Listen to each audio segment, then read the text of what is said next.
today's video, tuturuan ko kayo guys, especially para dyan guys sa mga taong namumblema kasi marami ng virus sa kanilang cellphone. Ayan, yung marami nang pumapasok sa Google Chrome, galing sa Google Chrome guys. So, ang gawin nyo lang, punta lang kayo guys sa inyong settings. Ayan. Tapos, hanapin mo lang guys yung apps. Ayan, makikita mo dito yung mga apps.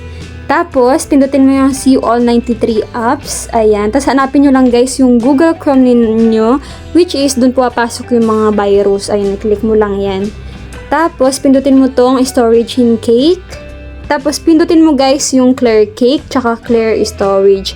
So, i-click mo lang yan guys na dalawang yan para matanggal yung mga virus na mga pumapasok or nakapasok na sa cellphone ninyo. So, ganun lang guys kadali. I-try nyo na rin.